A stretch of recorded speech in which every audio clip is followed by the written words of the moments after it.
Hello, we're the Selfless Soldiers, and we got me, Charlie, we got Andrew, and we got LJ. And today we'll be going over the books, The Hunger Games, written by Suzanne Collin, and The Ballad of Songbirds and Snakes by Suzanne Collin as well. yeah. So pretty much what these books are about is we have 24 tributes, each from 12 different districts.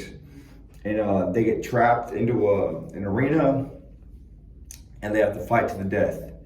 And spoiler alert: two of the tributes end up falling in love, and it kind of shifts the progression and the direction of the story. Mm-hmm. So our story is following our main character, Katniss Everdeen. She is 16 years old, and she's from District 12. And she lives with her mother and her little sister Prim. Throughout the story, we kind of get to see who Katniss is as a person. Katniss is someone who's very caring, very selfless, and overall looks after other people. And while this also is her strength, it kind of like her like, for example, like her little sister is her main driving force of the games.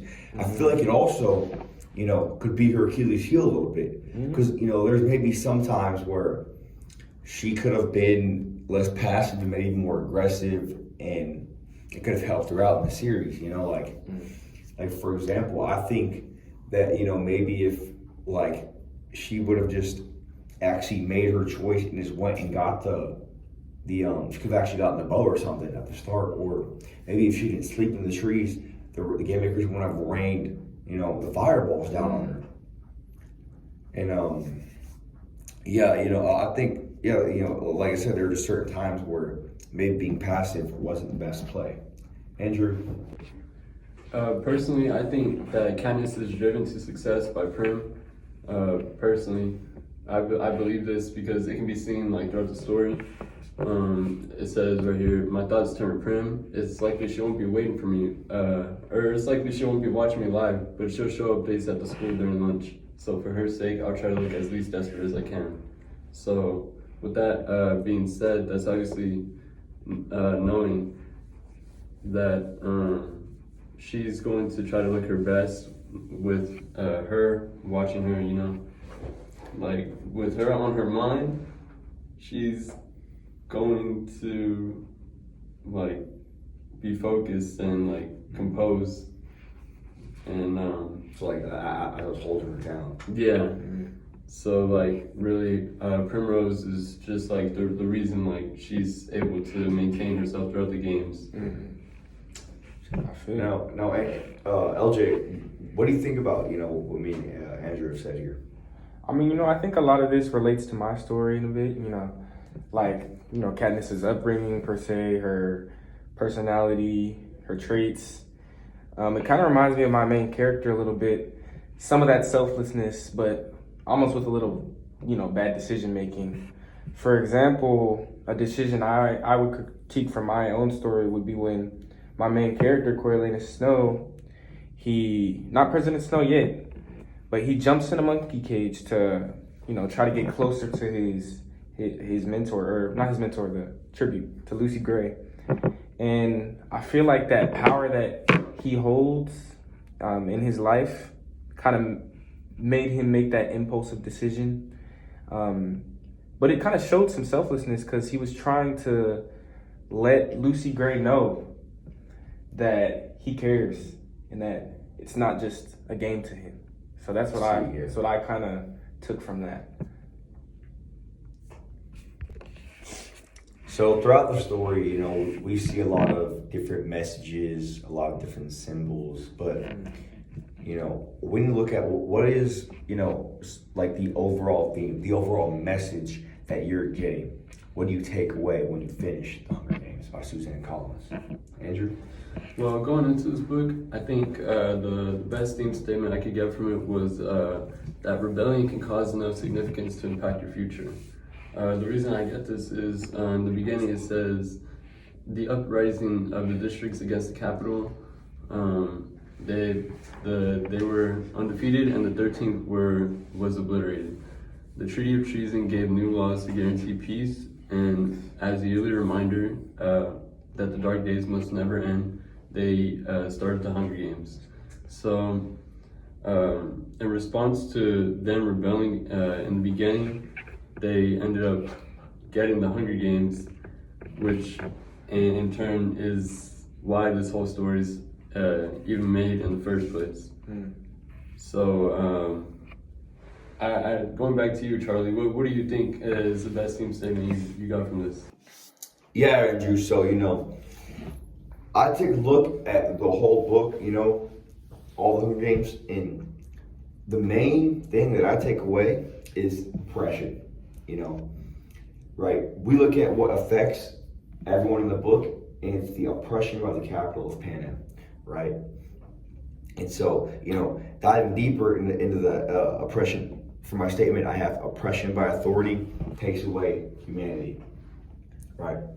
They make 2 kids, right, range anywhere from 12 to 18, in 12 already mistreated districts, get into an arena and fight to the death, just for the entertainment of these rich people who don't even look at the districts as humans, and it's just they are treated so inhumanely and just so wrong, and it's all because the capital, they oppress, and they're cruel and they're evil. LJ, what do you have to say about that? It's pretty similar to my, my theme. In my opinion, one of the biggest themes in my book is power. It can be dangerous, and power is a dangerous quality that can destroy one's life and destroy the people around you. So, power on its own isn't evil. But that moment that you fear losing that power is when it gets really dangerous. And, no character shows that better than my main character, Coriolanus Snow. So it's pretty obvious he didn't start out as a villain. He kind of started out as a desperate student just trying to survive that broken system. But he was really hungry for that respect and that control in his book, in the book, you know what I'm saying? So I think just over the whole journey, like him from the Ballad of Songbirds to the actual Hunger Games now, he went through so much trauma that at that point he just had to kind of follow what the system was going with, because he didn't have a choice, So that power got to him, and it's kind of a evil heart and a good guy, and that's kind of what happened with him in my book. So Okay, so let's look at the actual, like the arena, the games themselves. Let's observe the different settings throughout the book.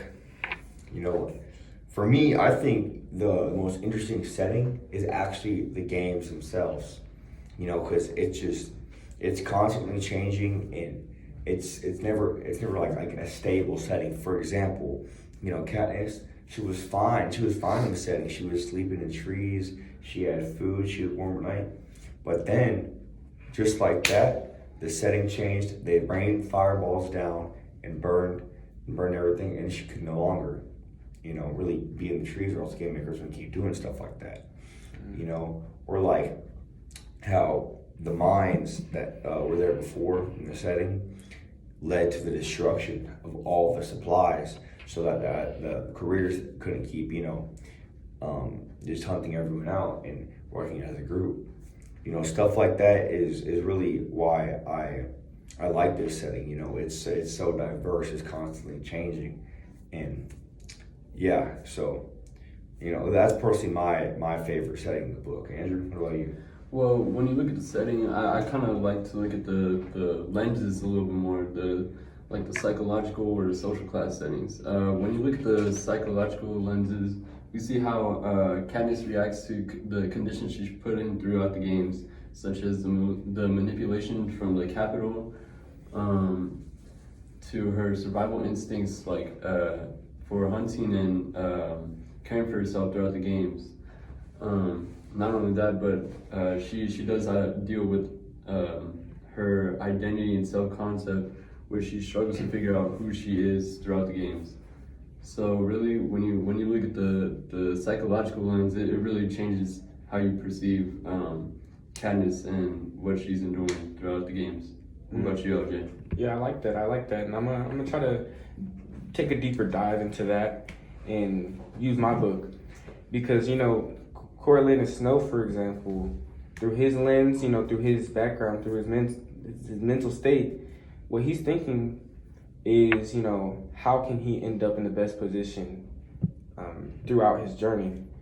And he's trying to think about the future, and he's trying to think intelligently. So I think the setting he's in, he's poor, still has a capital position, but he's kind of on the fence. Family broke, but still clinging to that status, to that name. I think he's trying to obey the capital. He's trying to obey everything. So, he wants to rise. He kind of wants to rise above it all. Since he's kind of being watched by people, he's being watched by Dr. Gall, being watched by the capital to make sure he's doing the right things, to make sure he's, kind of following that oppression too. But yeah, I think he's just kind of torn. He can't really do anything. I like that, LJ. I like it. Is your kid pissing you off? Take out the trash. You, Dad. Yeah, man, Hunger Games are no joke. It really changed my attitude. I mean, before I used to be really, really reckless. I mean, I never did no dishes, never. Then I went into the Hunger Games and I saw some dude get stabbed right in front of me. Never the same since. Send him to the Hunger Games, and he'll never come back the same. He'll appreciate you more than you know. If you want to put your kid in the reaping, just dial 1-800-GAMES, and we could have your kid back in no time. Or not. All right, let's take a deeper dive, conclude it all. Just talking about, the comparison between the government and just, the theme of the Hunger Games in general. So let's be real, the Hunger Games isn't really just a crazy, random dystopian story that they made up. I really feel like it actually mirrors a lot of what we see in the U.S. government, in these days. And just think about it, in Panem, the capital, they live, luxurious lives, while the districts are kind of starving, overworked. And it's just really not fair. And it's kind of not far off from how the rich live large in America, while, tons of people struggle just to pay for rent or afford food or, mortgage, anything. So yeah, and there's all that control in the books. And I think just the capital uses those peacekeepers and fear to keep those people in line. So what do you think about that, Andrew? Honestly, I really do like your depiction of this book. I would recommend this to anybody who's like confused or who would like to understand a little bit more about what's going on about our current state of the government. Or if you just straight up like dystopian books, this is a really good book. I would recommend this to pretty much everybody to at least try to get into at least a little bit. What about you, Charlie? Yeah, and if you maybe want more of a visual of the book, there is a great movie made after this book, made in 2012, and yeah, it does a pretty good job of capturing everything that was said in the book, the details, the emotions, the events, and yeah, it'd be a really good way to kind of just visualize everything and just it'd be cool to see it played out. It was a very successful movie. Plus, it's a fire movie. Yeah. Well, so All right, ladies and gentlemen, we'll see you next time. And that was The Selfless Soldiers.